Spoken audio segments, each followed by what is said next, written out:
Good morning, gentlemen. Morning. How are you both doing? Pretty Got my good. coffee. Oh, coffee, nice. Well, this is crazy times, crazy times. I'm really excited to have both of you on with 10 Minutes with 52 Limited. My name is Elaine Sheh. I'm the Community Engagement Manager here.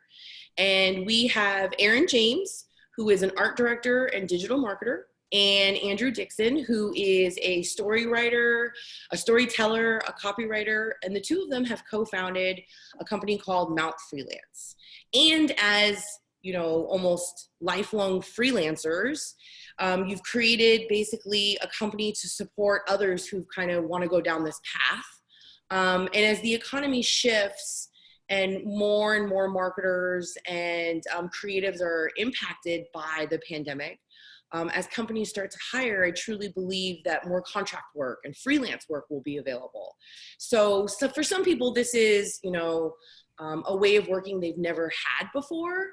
So would love for you to talk about, what to expect, how to discipline their work, budgeting, contracts, and kind of what Mount Freelance can offer for those people who are just very unsure about this kind of work landscape.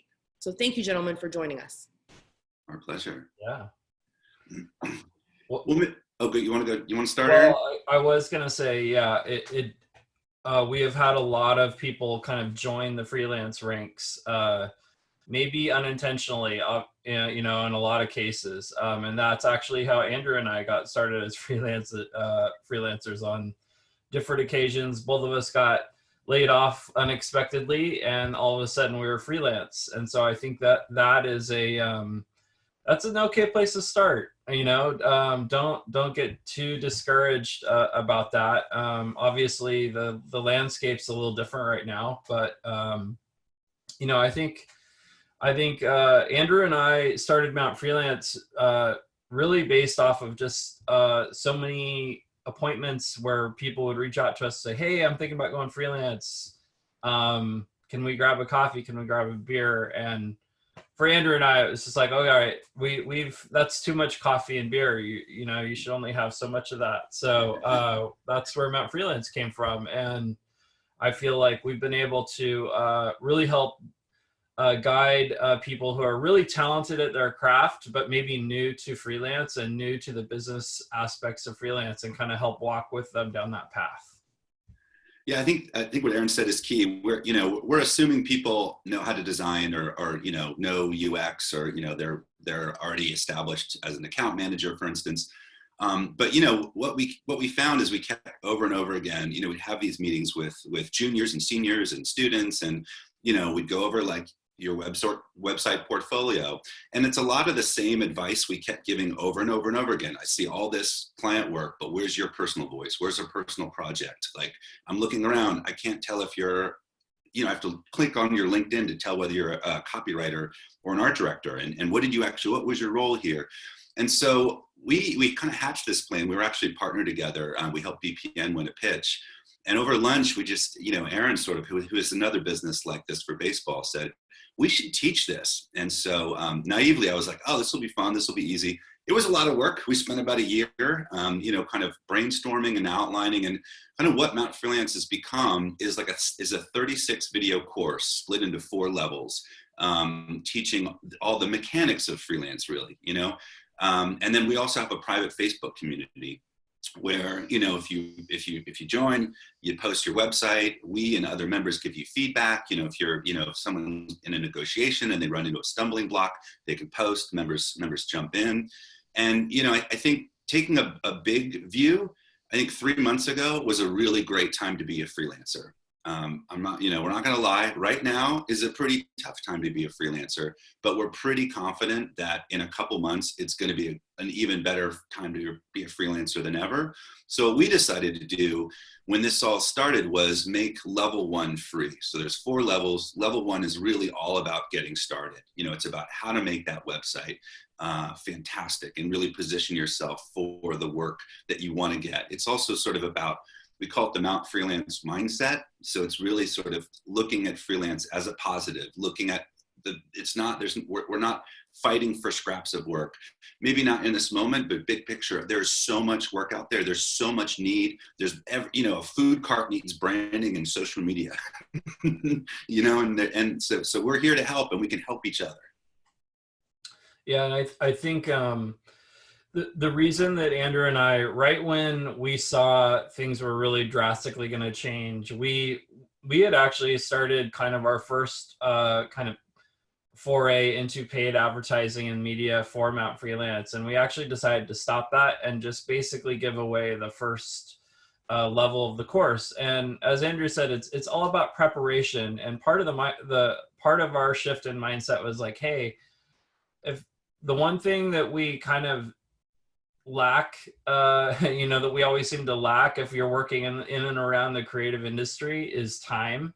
And right now, not to say it's like easy time, but we do have access to a little bit more time to personally kind of focus on what's important, focus on preparing, and how we're going to present ourselves. Level 1 also kind of talks about some routine and some rigor that you put to reaching out to people and networking, and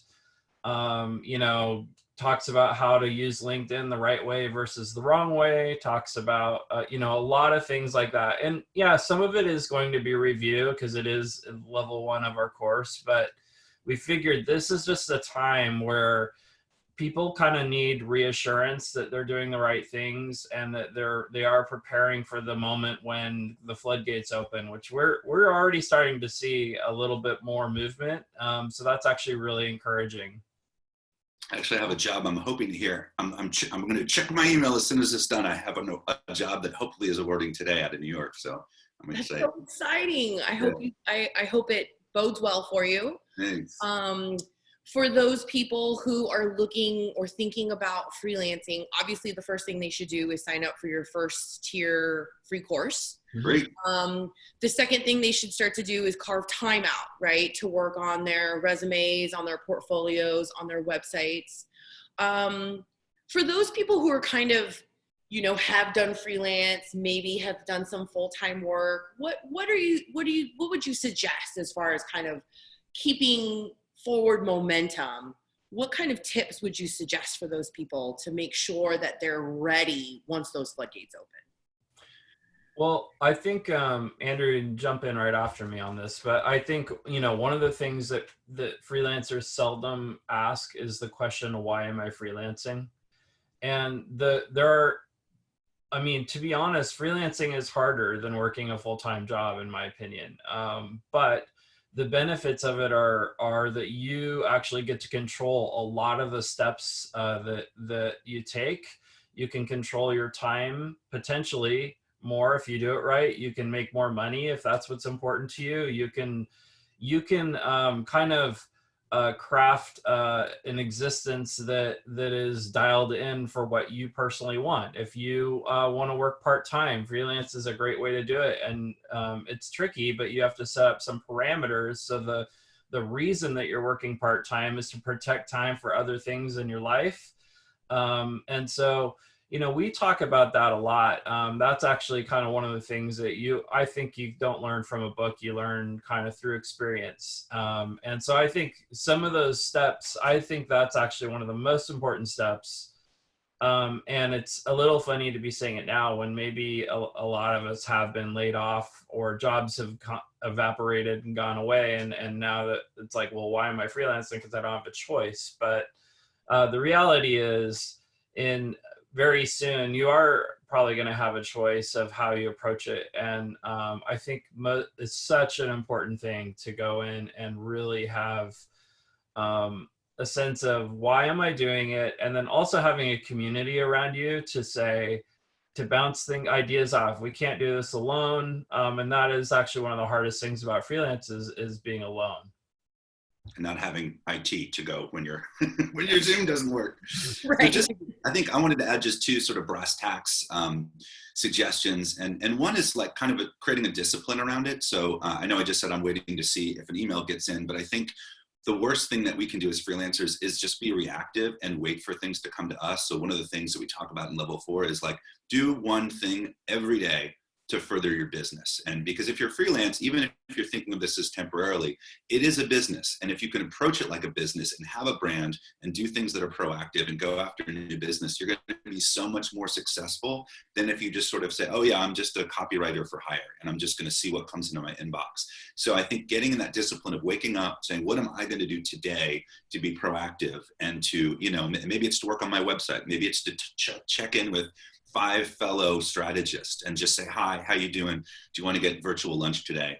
I think the other thing is, right now, everyone's at home, everyone's looking for distraction. So, we mentioned briefly personal projects or, non-creative or client brief work. This is such a great time to work on that personal project or that passion project. And we're going to talk to actually the VCU Brand Center graduates later today. And I was just thinking about when I was young and I'd make a film, I had to apply to film festivals months in advance and hope that I got in so that someone would watch my film. Today, you can literally post it, and depending on how good you are with social media and your reach, you can have thousands of people watching it this afternoon. So this is such a great time to put stuff out in the world that brings people joy, that shows your creativity. You're not going to have a client necessarily saying, make the logo bigger. You get to do whatever you want, and you get to share it with people. And that's such a great way to stay top of mind and just, kind of remind people what you can bring to the world. Awesome. I have the utmost respect for freelancers and entrepreneurs, because not only are you working in your business, but you have to work on your business, and you have to be disciplined and make sure that you're spending the appropriate amount of time on various projects. And like you said, being proactive and reactive is just so important to continue that business moving forward. Because we're in this virtual world and there's so many webinars and there's so many events and there's just so much coming at us, what do you think is the best way for people to make genuine connections or to kind of engage with some type of community? Do you have any thoughts on that?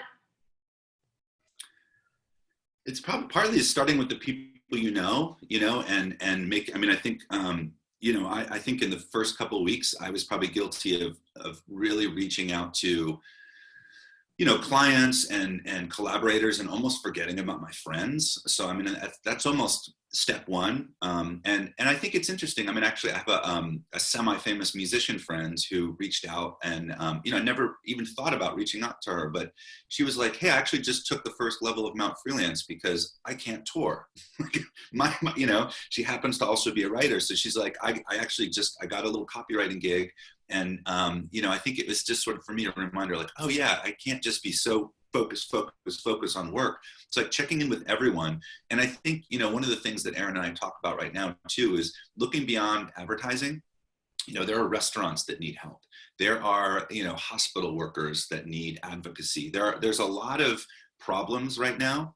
And that's what we do as creatives. We solve business problems. So I think just, getting out of the, like, I got to get into, Wyden and Kennedy right now. I got to get on their radar, and just seeing where you can help and seeing where your skills can show up. I think is really important right now. And just, and kind of seeing what happens when you sort of really open up and make connections with the people you already know.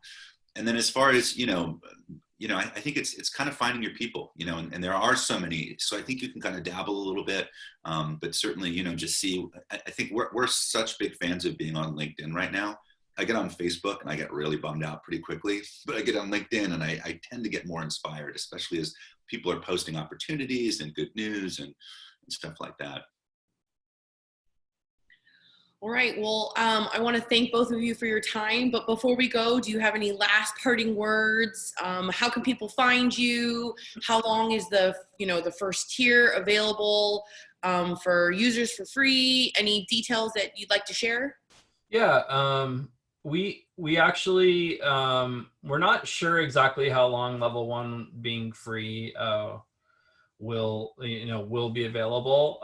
It's a couple $100 value, so it's awesome if you're interested to jump on it. If you go to mountfreelance.com, and that's mtfreelance.com, you'll be able to find your way to that level 1 very easily, and we really hope that you get something out of that. I just think I think Andrew and I have had a shift, and it's kind of as we've moved through our career, that it's a little bit less cutthroat, a little less competitive, and a little bit more how can we help each other through this.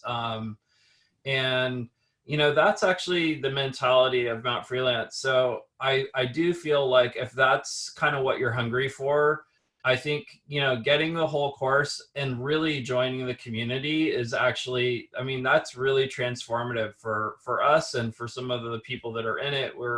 We've been growing that for about a year, and, people are finding work. We have a partnership with a couple of outfits that do staffing, and they're not, they're kind of different style, maybe closer to kind of what 52 does. But so people are finding work, they're getting referrals, they're referring each other. It's just, it's kind of a nice little safe harbor inside of like the world we're in right now. So, we'd love to have you try it out, and we hope that you get something out of it. Yeah. Yeah, and I just would add that, Aaron and I are pretty experienced. We've been doing this for a long time, and our phones aren't ringing off the hook. So, if you're out there and you're struggling, we're with you. It's a tough time, but we're super optimistic that things are starting to pick up again. And again, there are going to be so many problems to solve, and that's where, as people in the creative industry, we can really shine. That's awesome. Thank you so much for your offerings and for your wise words. I hope you have a great day. Good luck on your email. Stay healthy. We'll talk soon. Thanks so much. All right. All right. Thanks a lot. Bye, everyone. Bye. Bye, Eileen. Thanks.